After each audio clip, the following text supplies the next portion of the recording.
बहुत समय पहले की बात है। एक छोटे से गांव में एक कंजूस बुढ़िया रहती थी। उसका नाम लोग इज्जत से नहीं ताने मारकर लेते थे। गांव वाले जब भी उसकी चर्चा करते कहते, अरे वो बुढ़िया, उसके पास तो सोने का खजाना है, लेकिन दिल इतना तंग कि एक दाना भी किसी को ना दे। बुढ़िया के घर में सच में सोने के सिक्कों का एक बड़ा घड़ा था। उसने उसे एक कोने में मिट्टी के नीचे छिपा रखा था। लेकिन क्या फायदा उस धन का जो किसी के काम ना आए। वो खुद भी रूखी सूखी रोटियां खाती और फटे पुराने कपड़ों में दिन काटती।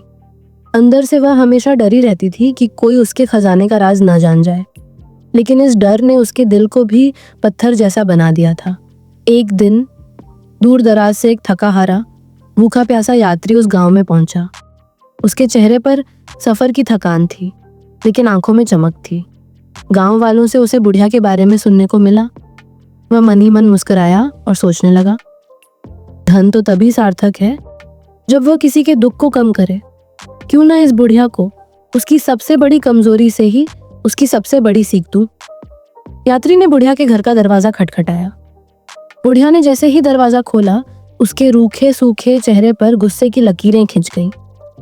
यात्री ने बड़ी विनम्रता और मासूमियत से कहा, माताजी, कई दिनों से भूखा हूं, कुछ खाने को मिल जाता तो बड़ी मेहरबानी होती। बुढ़िया ने तिरस्कार भरी आवाज में कहा, मेरे पास कुछ नहीं है, आगे बढ़ जाओ। लेकिन यात्री के चेहरे पर शिकन तक नहीं आई। उसके शब्दों में करुणा और समझदारी थी। उसने मुस्कुराते हुए कहा, कोई बात नहीं माताजी, अगर खाना नहीं दे सकती तो क्या ये बर्तन दे देंगी? मेरे पास एक जादुई पत्थर है जिससे स्वादिष्ट सूप बन सकता है। बुढ़िया चौंक गई। लालच उसके दिल में हलचल मचाने लगा। आखिर ऐसा कौन सा पत्थर है जो बिना कुछ डाले स्वादिष्ट सूप बना सकता है? उसने चुपचाप बर्तन दे दिया। यात्री ने आग जलाकर बर्तन में पानी भरा और बड़े प्रेम से उसमें अपना साधारण सा पत्थर डाल दिया। फिर वह मुस्कुराते हुए बोला, माताजी, ये सूप तो वैसे भी बन जाएगा, लेकिन अगर इसमें थोड़ी सब्जियां मिल जाएं तो और भी स्वाद आ जाएगा। अब बुढ़िया के मन में हलचल और बढ़ गई। वह अंदर गई और सालों से रखी गाजर और प्याज ले आई।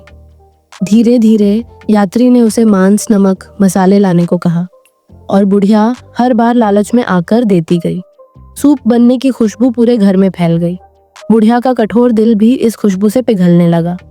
जब सूप तैयार हुआ और दोनों ने मिलकर खाया तो बुढ़िया की आंखों में एक अलग ही चमक थी।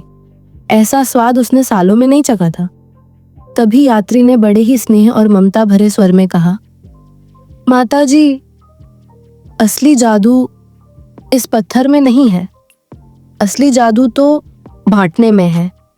जब हम अपना थोड़ा थोड़ा मिलाकर किसी भूखे पेट को भरते हैं, किसी दुखी दिल को मुस्कुराते हैं, वही असली सुख है, वही असली धन है।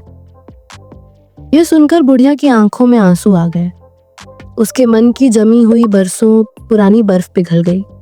उसने कांपते हुए शब्दों में कहा, बेटा, तूने मेरी आंखें खोल दी। जीवन भर मैंने धन जोड़ा, लेकिन दिल की तिजोरी खाली रखी।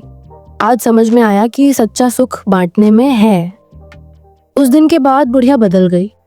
वह अपने खजाने का दरवाजा खोल बैठी, लेकिन अब सोने के सिक्कों से नहीं, अपने प्यार और मदद से।